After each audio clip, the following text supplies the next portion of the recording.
Hello, Fanny. Hello, Sally. How are you? I'm excellent. It's so nice to see you. It's nice to see you too. I wanted to ask you a question because people and money, you help people with their money, and when you do that, it changes their relationship with money forever. Yeah. Why do people get things wrong with money? Can you just tell us a little bit about it? Money's so much more than numbers. That's the first thing. People sit there and think, I should be looking after my money better, I should be doing this, I should be doing that. But actually, people's relationship money goes an awful lot deeper than that.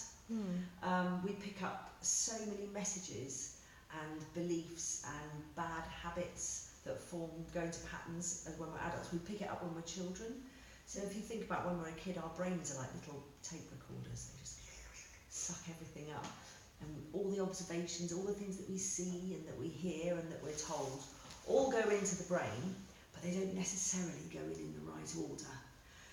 Let me give you an example. So let's say, for instance, you see your parents fighting about money, bearing in mind that money is the biggest reason for divorce now. You see your parents fighting about money. It might make you feel scared, so you feel fear. So they think, oh, my parents are fighting, they're fighting about money, that's making me feel fearful and feeling frightened. Oh, money must be bad. So you associate the money with fear. So you associate things, you associate money with fear, and you associate money with being bad. You will maybe have your parents say to you, we can't afford that. Money doesn't grow on trees. Oh, the filthy rich. Anybody that's rich has to shaft somebody to get rich. All of those messages. You'll never be rich because you're rubbish with money. Or, oh, if you want to do that career, you're never going to make any money at that. And it's all of those kind of messages that sink in.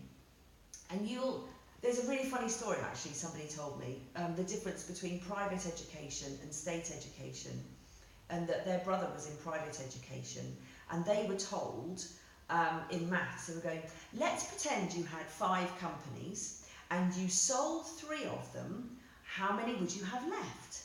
2 companies. Just listen to the language for a minute. And then at state school, so you've got 5 apples, and you gave 3 of them away, how many have you got left? 2. The whole language of entrepreneurship and just the whole attitude around money and business is so much defined in what happens to you as a child. And the thing is that whatever happened to you as a child, you can change it, but unless you're aware of it, you can't change it, and that's where my work comes in. Right. And you help people to... I do help people. And, you know, this is coming from a personal thing as well, because my relationship with money, it's not the best. I don't think anybody's got a fantastic relationship with money. Well, none of the people that I ask, really. Everybody's got something. Everybody's got a little bit of money shame somewhere.